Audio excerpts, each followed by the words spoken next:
misalnya doa, dia merasa ada hawa panas, pokoknya ada gejala-gejala fisik dan perasaan yang nggak normal. Kalau orang berdoa kan harusnya normal, tenang. Ini ada gangguan perasaan dan fisik. Perasaan itu ada tiba-tiba bisa saja ketakutan, nggak nyaman, gelisah, itu kan perasaan. Bisa hati berdebar-debar tiba-tiba pas berdoa. Itu kan berarti itu nggak ke fisik ya, kalau udah berdebar-debar itu. Atau bagian yang sakit tuh makin dirasakan sakit. Ya, misalnya sakitnya apa? Sakitnya tangan gitu. Kalau itu memang kuasa gelap, dia pasti doa, bagian yang sakit ini makin kok sakit pada doa. Nah, itu kan ada aneh ya, bukan fisik biasa. Itu bisa kita lihat ada tanda-tanda itu. Kalau udah punya tanda-tanda gitu, kita harus ngapain? Mari kita duduk dan berkumpul di sini, hilangkan duka lara dan beban di hati, mendengarkan renungan yang menginspirasi. Pojok Iman. Bapak Ibu dan saudara yang terkasih, bertemu kembali dalam Pojok Iman. Salam sehat, penuh kerahiman Tuhan. Salam katekese. Hari ini dalam Pojok Iman kita selalu berbicara mengenai pengalaman-pengalaman yang telah diolah menjadi pengalaman iman, syukur menjadi master of story.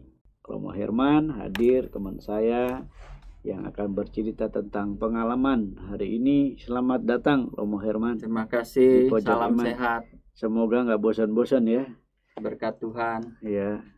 Dan hari ini kita mau bicara mengenai bedanya antara sakit fisik dengan kuasa gelap. Ini masih banyak orang bertanya-tanya mengenai hal ini. Langsung saja ya Romo Herman. Ya. Baik, terima kasih atas undangannya lagi. Saya ingin mencoba men-sharekan saja pengalaman dalam penanganan sakit. Sakit itu saya bagi mengenai sakit fisik, sakit rohani, tekanan kejiwaan, dan black magic atau kuasa gelap.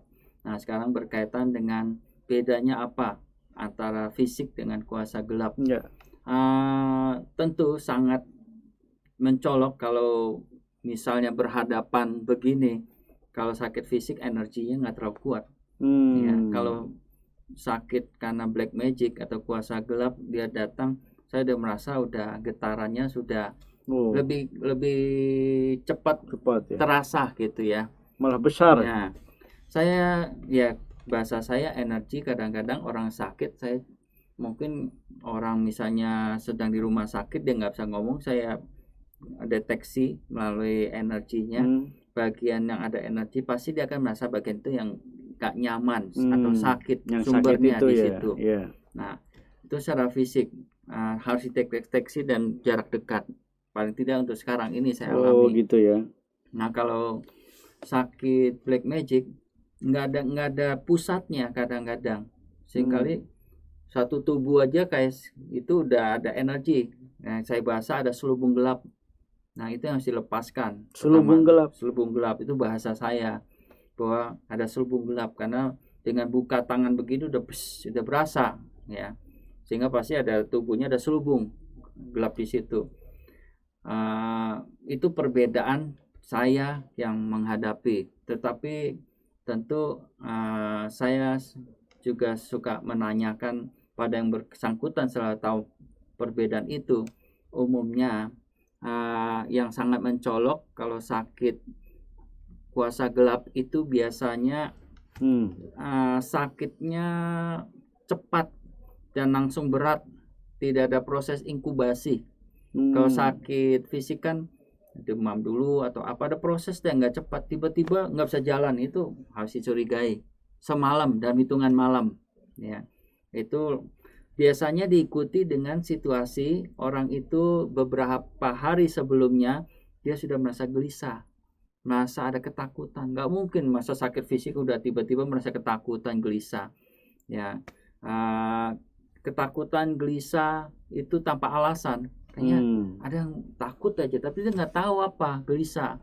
Tidurnya juga biasanya udah mulai sulit tidur 2-3 hari sebelumnya, ya. Kadang bisa tidur sampai pagi baru bisa tidur, dan kemudian ya suka mimpi buruk.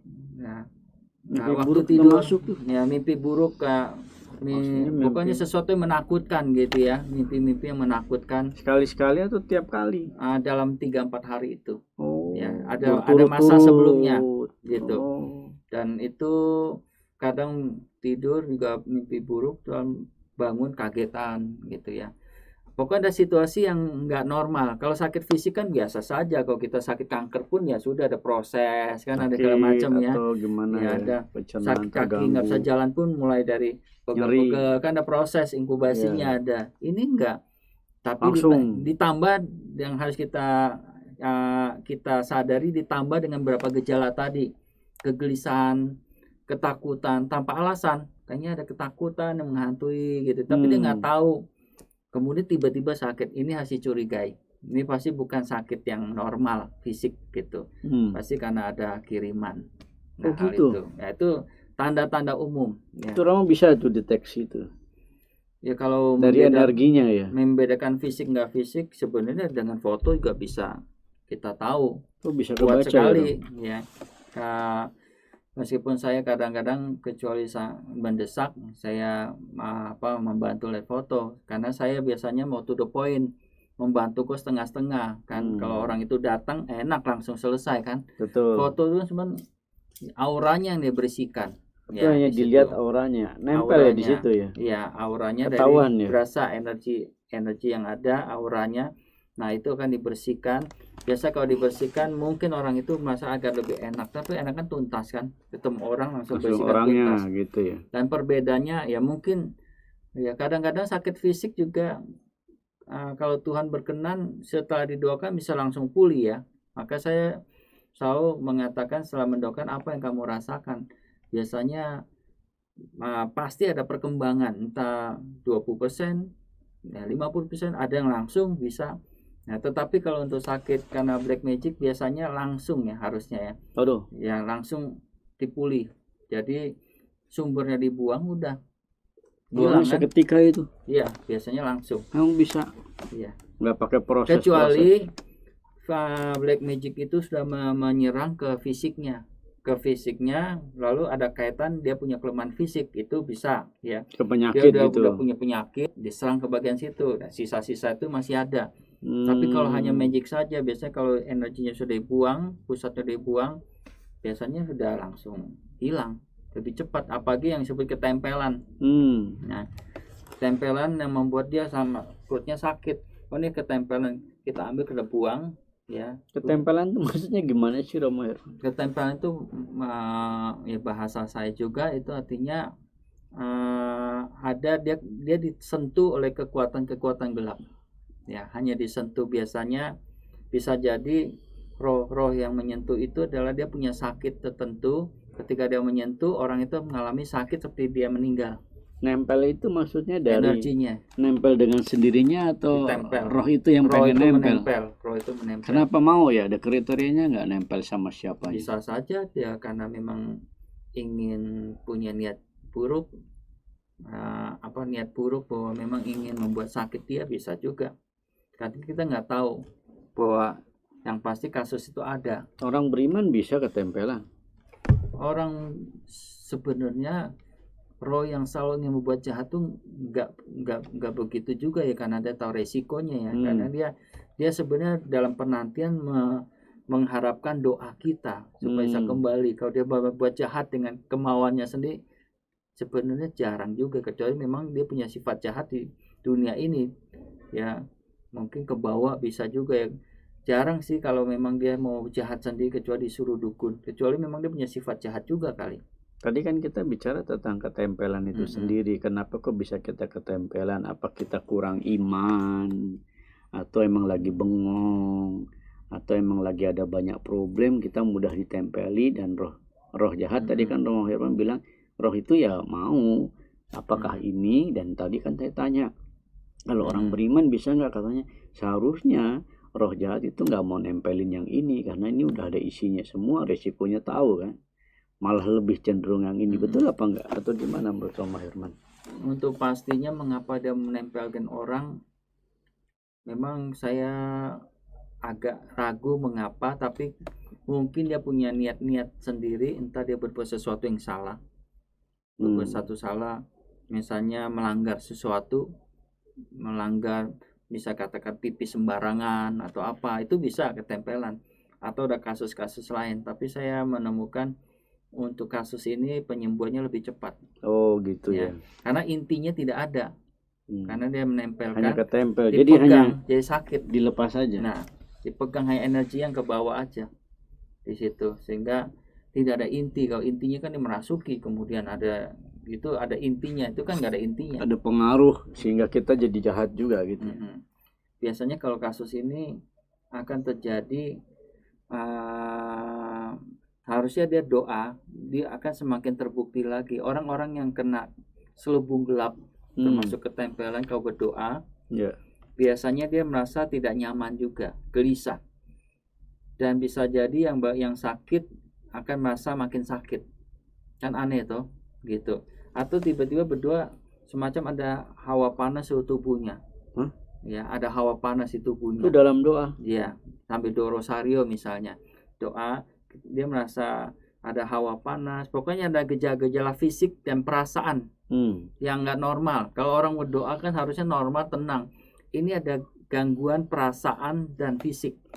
Perasaan itu ada tiba-tiba bisa saja ketakutan, nggak nyaman, gelisah, itu kan perasaan. Bisa hati berdebar-debar tiba-tiba pas berdoa. Itu kan berarti itu nggak ke fisik ya, kalau udah berdebar-debar itu. Atau bagian yang sakit tuh makin dirasakan sakit. Ya, misalnya sakitnya apa? Sakitnya tangan gitu. Kalau itu memang kuasa gelap, dia pasti doa, bagian yang sakit ini makin kok sakit pada doa. Nah, itu kan ada aneh ya, bukan fisik biasa. Itu bisa kita lihat ada tanda-tanda itu. Kalau udah punya tanda-tanda gitu, kita harus ngapain? Nah, datang kepada yang berkarisma. Kalau ada tanda-tanda begitu, itu berarti sakit yang diakibatkan aktivitas kuasa gelap. Yang pasti ini kalau Anda ke dokter nggak akan terdeteksi atau tidak akan bisa dibantu. Ya, harus dibantu secara spiritual, didoakan, atau kalau hal kecil misalnya kita basuh dengan air suci, hal apa bisa. Atau ya kalau nggak terlalu kuat apa segala macam, dibasuh juga akan meringankan. Air suci kan air yang diberkati. Iya, teorinya diberkati. Bisa dong. Bisa ya, tergantung itu kuat nggak tempelannya. Kalau kuat kan kita butuh bantuan orang juga tuh untuk menolong, untuk melepaskan, bantu gitu. Misalnya orang itu datang pada imam minta didoakan. Nah gitu. Itu bisa ya, untuk membantu. Semua gitu. Imam meskipun nggak harus berkarisma. Ya kita percaya semua iman lah. Ya semua imam yang percaya untuk membantu, mendoakan, karena doa itu pasti punya kuasa. Dan juga tentu menurut Romo Herman apa sih doa? Saya melihat doa itu lebih pada saya rumuskan bahwa di sana saya membangun relasi pribadi saya dengan Tuhan dengan sarana yang saya pakai, dan saya pakai itu bisa sarana ucapan, keheningan, bahkan bentuk-bentuk. Kayak kita misalnya masang lilin di Gua Maria, tiap kali saya menerjemahkan itu juga ada doa yang tidak terucap, bahwa orang memasang lilin Gua Maria dia mohon terang Tuhan, ya mewakili, ya lilin itu mewakili terang tuh. Itu juga adalah bagian dari doa. Sehingga saya terjemahkan doa tidak sempit hanya ngomong dengan verbal Tuhan, ya, tetapi luas, yaitu komunikasi yang membangun relasi dengan Allah. Ini intinya komunikasi yang membangun relasi. Kalau komunikasi itu tidak ada membangun relasi, itu bukan doa. Itu umat kami atau itu bergaya. Ya misal pasang lilin, asal pasang lilin tapi hatinya nggak ada, itu bukan doa, kan? Formil. Tadi pasang lilin dengan hati, Tuhan terangilah jalan hidup saya. Itu sudah doa, dan lilin itu mewakili kekuatan dari harapan kita. Sebuah bahasa doa yang lebih menyempurnakan terang itu, termasuk kasih bunga. Kalau kita kasih bunga ke itu artinya Maria, apa itu? Itu bunga itu doa kan, juga ya. dalam hidup manusia, bunga itu kan harum yang berkaitan dengan melekatkan kebaikan. Nah, kita kasih bunga ke pacar kita artinya apa tuh? Waduh, berbunga-bunga. Nah, itu kan membangun relasi. Dulu perhatian banget sih sama gua. Dan gitu kita kan ya. terjemahkan bunga itu adalah apa ya? Mempunyai harapan berkaitan dengan relasi. Sebenarnya bunga kan relasi ya. Kalau saya kasih bunga udah langsung mesem-mesem ya, udah senang kalau saya diperhatikan. Iya. Kita bisa menerjemahkan tuh kasih bunga kan, semua itu terjemah dalam bahasa manusia yang kita ungkapkan kepada Tuhan. Nah, kita terjemahkan kasih bunga itu sebuah harapan, Tuhan berilah saya keluarga yang rukun. Nah, bisa kasih bunga. Beri saya pasangan yang agar saya dapat jodoh, kasih bunga. Maka kita bisa mengerti orang suka kasih bunga, mungkin dia doa Tuhan supaya keluarga saya rukun. Lalu bunga itu mewakili seluruh harapan dia yang berkaitan dengan kerukunan, relasi yang baik. Nah, itu udah bagian dari doa ya. Ya, itu bagian doa. Maka saya rumuskan doa itu komunikasi yang membangun relasi. Jadi komunikasi itu kan banyak cara.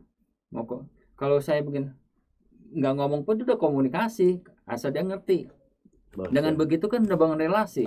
Daripada ketemu nggak ngapa-ngapain, begini udah ada relasi. Nah itu doa yang saya rumuskan. Itu saya sendiri ya ekstrimnya. Saya nggak percaya dengan macam doa. Saya percaya dengan doa. Yang membuat kuasa doa itu nyata itu bukan macamnya, tapi relasimu. Sehingga kalau saya ini doanya apa? Ini doa apa? Wah, kayak doa itu buat proposal kepada Tuhan. Ya. Kalau kamu punya relasi dengan Tuhan, doa apapun akan jadi. Ibarat hubungan anak dengan hubungan orang tua dengan anak, dengan hubungan dengan pekerja ya. Kalau anak minta sesuatu kan kurang ajar, minta uang dong. Dia bahasanya perlu bahasa yang baik, enggak, karena memang ada relasinya, akan dikasih. Coba pekerja ya, pasti dia minta sesuatu pakai cerita. Saya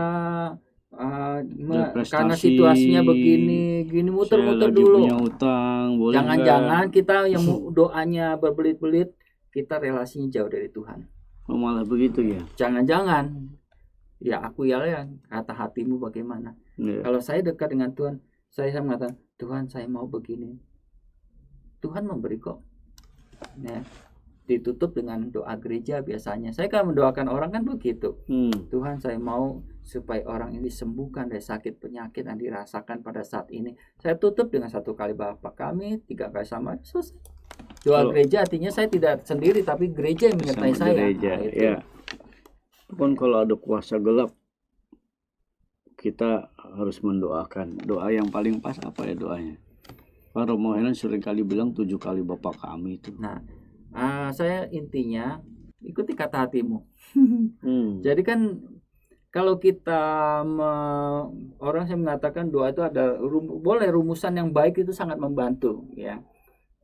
Tetapi harus kita yakini jangan Anda terpaku hanya sebagai rumusan karena itu akan jadi proposal sehingga bukan relasi. Saya percaya apa yang saya berdoa dengan kesadaran diri sebagai anak Tuhan yang sungguh-sungguh ucapan saya ucapan yang berkenan sebagai anaknya. Nah di situ. Dan kemudian waktu saya doakan seluruh sikap hati saya fokus dengan situasi yang ada. Saya fokus. Maka seringkali mendoakan kucuk-kucuk, Romo nggak bisa ya begini, habis ini. Bisa saya doakan, tetapi Anda perhatikan loh bahwa kita butuh waktu yang tenang. Nggak bisa kita doakan kucuk-kucuk nggak tenang. Maka sebenarnya membantu orang yang situasi yang waktu yang agak dikejar-kejar, saya juga sebenarnya nggak terlalu nyaman, saya nggak mau. Tapi saya menyediakan waktu khusus. Sekarang waktuku adalah untukmu, ya. Jadi bukan waktu habis ini saya mau begini ngeliat jam terus, itu saya nggak nyaman. Maka perlu seluruh sikap hati saya tercurah dengan kesadaran saya sebagai anak Tuhan yang memohon belas kasih Tuhan yang Maha Dahsyat. Tuhan, saya mau supaya orang ini dipulihkan, disembuhkan dari sakit ini apa itunya segala macam. Lalu saya serahkan ini kepada belas kasih-Mu yang maha dahsyat. Tutup aja, Bapa kami sekali selamati. Atau ikuti kata hati, saya mau doa Bapa kami 7 kali, ya silakan. Tapi kan ikuti kata hati. 7 kan karena angka sempurna. Nah, bisa. Bapa kami doa pokok. Nah, itu. Kalau ada kuasa gelap, kita doain begitu, biar cepat keluar gitu loh maksudnya. Tapi kalau kuasa gelap kita hanya mikirin rumusan, nanti kita nggak fokus dengan itu lagi. Ya, ikuti kata hati. Ya. Jadi yang penting kalau kata kuasa hati. Gelap kita kan sekarang kan kalau sebenarnya kalau ya saya menikmati pelayanan doa yang berkaitan kuasa gelap sampai sekarang dia sebagai hiburan juga sih ya. Dan ada sesuatu yang pokoknya menarik deh. Maksudnya hiburan gimana itu kan susah itu. Artinya orang aja ketika takut. orang manifestasi gambar itu kan ini menjadi hiburan saya karena paling tidak ya ada sesuatu yang pasti saya dapatkan yang baru dibandingkan sakit fisik doakan ya sudah kan. Kalau magic pasti ada sesuatu yang baru. Kalau ada manifestasi, ada kekuatan apa segala macam, pasti ada pengalaman baru biasanya, karena umumnya magic selalu ada nih apa ya, ada hal-hal yang baru deh yang kita dapat. Kalau fisik kan nggak ada sesuatu yang baru, sakit lutut ya lutut aja doakan ya di situ. Betul. Ya nggak ada reaksi yang baru gitu.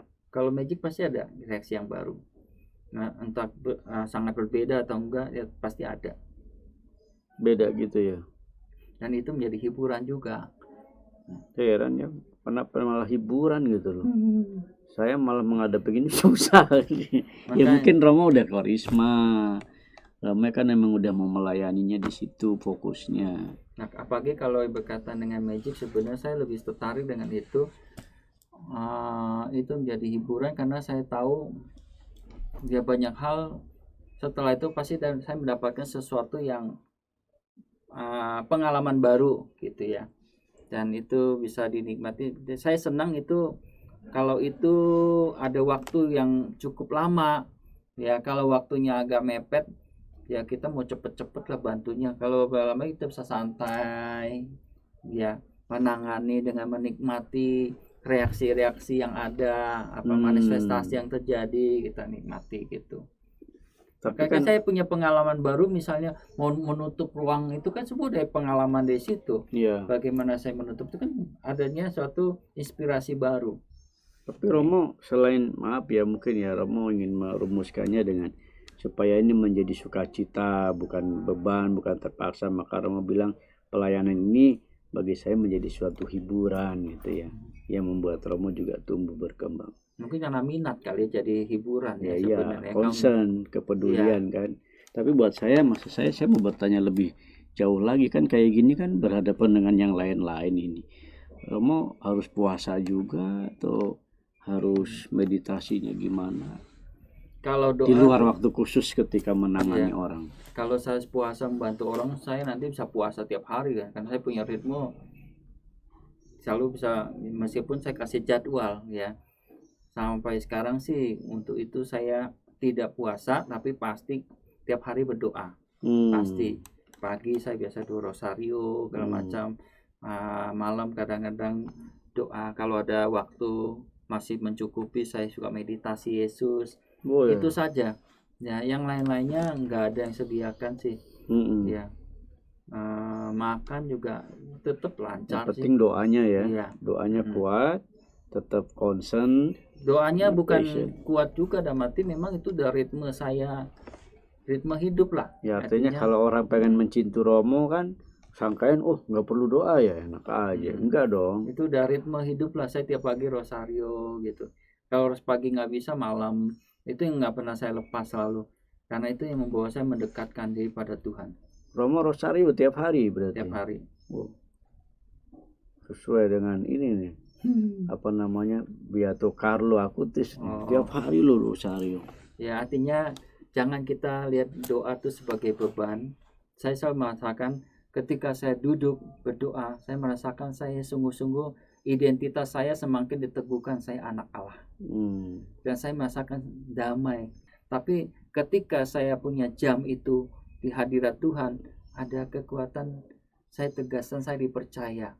Dan saya bisa mengungkapkan penyesalan saya, kelemahan saya, meskipun setelah itu bisa buat dosa lagi ya itu, tapi situasi itu membantu saya sehingga ketika saya memang sangat bersalah, doa itu saat hadirat Tuhan itu saya merasakan sungguh-sungguh Tuhan, Engkau sudah mencintai saya begitu dahsyat, saya sudah dipercaya. Kalau ada kita punya kelemahan itu semakin kuat, meskipun saya tidak mengatakan bahwa setelah itu saya jadi orang kudus, nanti ketemu orang juga jadi judes lagi, tetapi itu ada, saya ingin diperbarui terus dengan cara bahwa saya tetap punya doa, dan saya percaya apapun dosamu, selama Anda masih berpegangan di dalam doa berserah pada Tuhan, Anda tetap di dalam Tuhan. Oh gitu. Yang bisa melepaskanmu dari Tuhan hanya dirimu, bukan orang lain. Oh gitu juga. Itu kata Paulus, kalau Tuhan di pihak kita, siapa yang akan melawan kita? Si Christus mecum est quis contra me, katanya gitu itu. Bahasa Latinnya. Kalau kita sudah melepaskan diri Tuhan, itu yang Tuhan tak berdaya, Tuhannya sedih.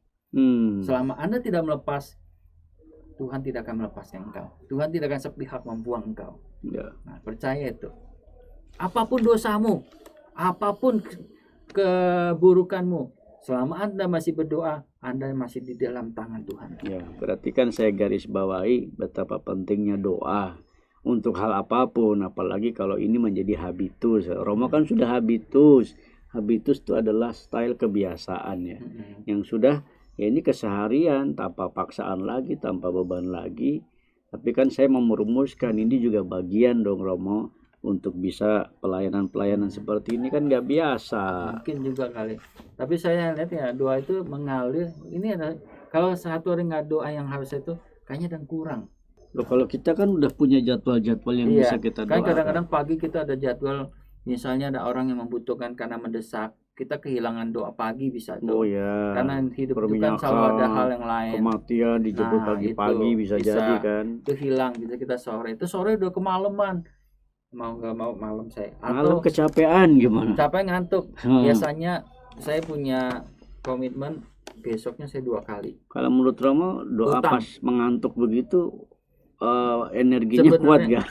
Sebenarnya kalau udah ngantuk banget juga nggak perlu doa, karena itu terlalu memaksakan diri, karena kita berdoa juga membutuhkan tubuh yang sehat ya, untuk datang ke hadirat Tuhan. Jadi segera dihentikan. Tubuh, roh dan jiwa itu kan saling terkait. Ketika tubuh kita lemah, roh kita juga lemah juga. Tubuh, jiwa, dan roh. Roh terkait tuh. Roh sama jiwa sama nggak sih Romo? Jiwa saya terjemahkan pikiran dan perasaan. Roh itu yang membawa kita berelasi dengan Allah. Karena orang banyak bertanya ini nih. Allah. Roh itu nafas hidup. Jiwa itu apa tadi? Pikiran perasaan, kesatuan pikiran perasaan. Maka sakit jiwa sakit salah satu ini. Kesel itu sakit jiwa. Karena kan ada orang bertanya ini sama apa enggak, ada yang nyamain, ada yang tubuh sama roh jiwa doang. Tapi Santo Paulus kan nyebut 3. Kalau saya sih selalu merasa tubuh, jiwa sama roh beda-beda gitu. Bisa beda, bisa kita bedakan. Tetapi dalam fungsinya, prakteknya, misalnya orang meninggal, roh atau jiwa. Sebenarnya roh dan jiwa itu yang ya, kalau orang meninggal apanya itu? Iya, roh dan jiwa itu mau disebut arwah kali. Roh dan jiwa itu kan tetap, kan roh itu nggak mungkin roh itu satuan. Tetap ada pikiran perasaan, berarti kan ada jiwanya. Jadi hanya yang nggak ada tubuhnya aja. Nah itu. Jadi dibedakan dalam artian definisi dan fungsinya kali ya. Bisa tapi jadi satu sebetulnya. Mungkin harus ada orang yang merumuskan dari. Ya itu kan lepas dari itu ya, dari pengetahuan dulu kan kalau kita. Iya. Saya hanya memahami jiwa itu ya kesatuan pikiran dan perasaan. Maka kalau saya katakan gangguan kejiwaan, gangguan salah satunya orang stres itu sebenarnya kejiwaan. Kadar stresnya kuat atau enggak, kalau stres banget ya sampai kemudian ya linglung. Nah, itu gangguan jiwa. Kalau gangguan roh ada ketidakberesan dan relasi dengan Allah. Sehingga hidupnya pasti gelisah, hampa, kosong. Itu gangguan sakit kerohanian. Bagaimana menyembuhkan? Bukalah dirimu pada Tuhan. Itu jadi saja. Sekali lagi kuncinya pengakuan dosa. Nah, itu. Kuncinya sekali lagi kembali kepada Tuhan, doa, dan tadi apa? Ya sarana-sarana yang ada, entah pengakuan dosa, sili, pelayanan murah hati itu ya apa, sedekah gitu ya Romo ya. Itu penting ya, berdamai. Semuanya itu kita kan tidak lepas dari karya Allah. Kita hidup dari Allah.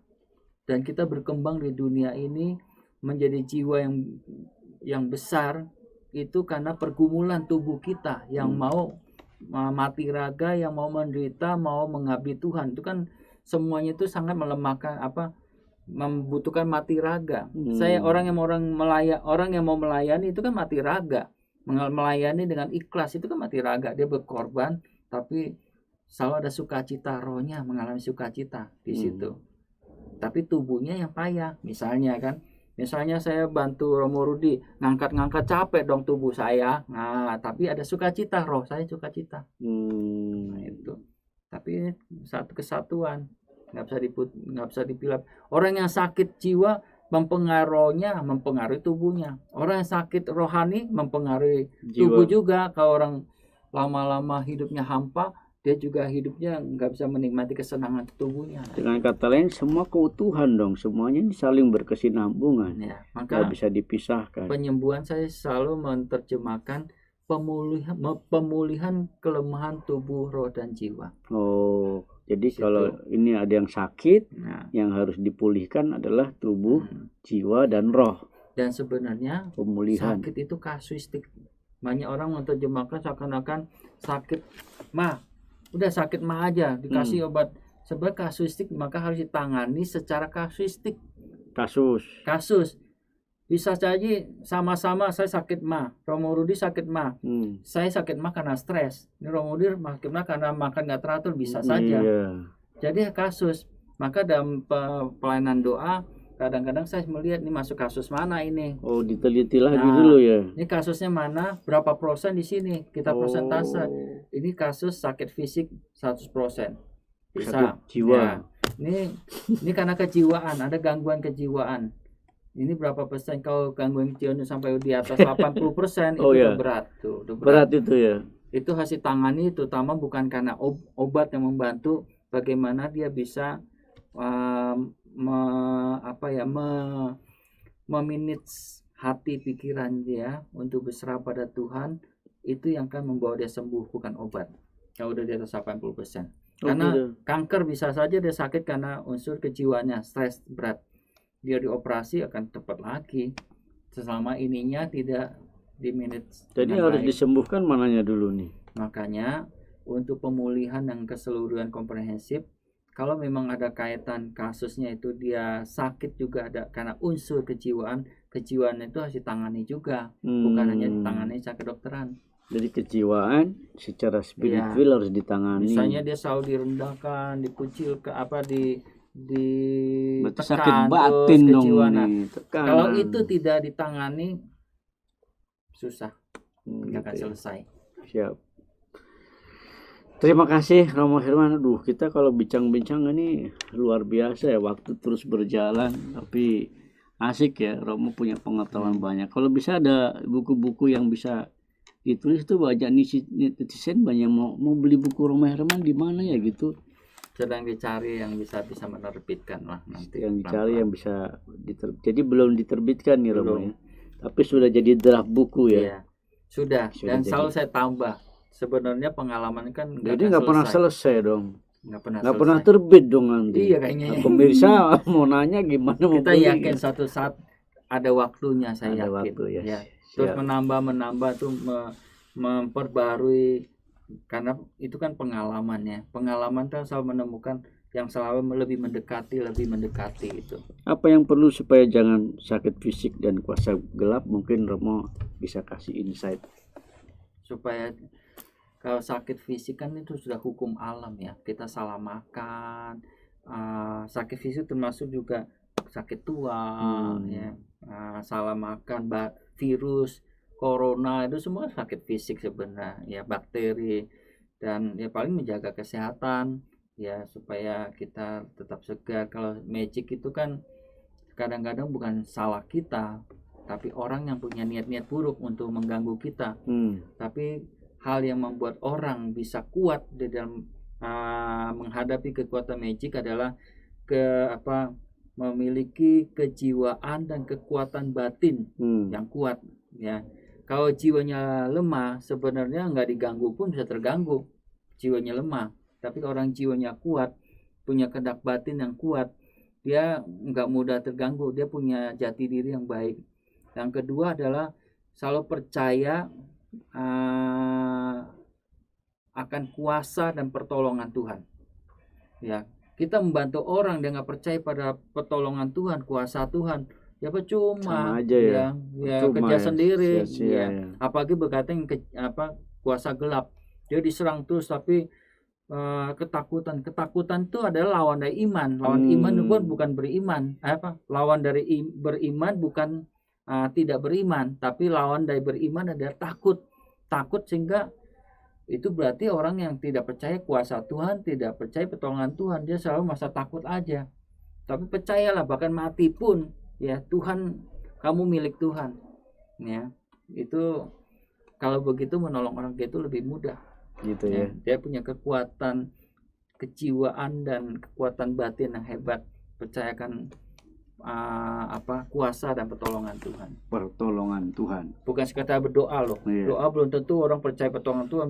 Habis berdoa terus selesai doa mukanya suram. Wah, ini ketemu hantu apa ketemu Tuhan ini kalau begitu. Harusnya habis berdoa ada satu yang baru. Jadi, itu. Kita tetap mengandalkan kuasa dan pertolongan Tuhan, itu artinya kekuatan Allah iman, sendiri itu. Ya, iman ya. Bukannya banyak doa malah semakin suntuk, malah semakin takut. Nah, itu sebenarnya pelarian, bukan doa. Apalagi kalau doa mengantuk ya, sudahi ya. Ya, doa Yesus saja nggak apa-apa. Inti doa komunikasi yang membangun relasi. Kebanyakan kita banyak komunikasi, sebenarnya nggak ada relasi, itu kan doa. Iya, menarik, cakep. Bapak Ibu Saudara terkasih, itulah berbagai macam kisah-kisah dari pengalaman Romo Suherman yang bergumul dalam pelayanan ini. Dan banyak juga orang-orang datang kepada Romo Suherman untuk memohon pertolongan dan bantuannya. Nah, beliau ini senang hati, concern. Makanya beliau menjadi, ya saya nggak akan bilang ahli deh ya, yang menjadi peduli. Sehingga saking kebiasaannya, inilah pengalaman yang diceritakan kepada Anda dan saya. Menarik. Baik Bapak Ibu Saudara terkasih, akhirnya makan ketupat, minumnya jus. Tetap semangat melayani. Cakep. Yesus. Melayani Yesus. Thanks for watching guys. Pojok Iman. Pojok Iman.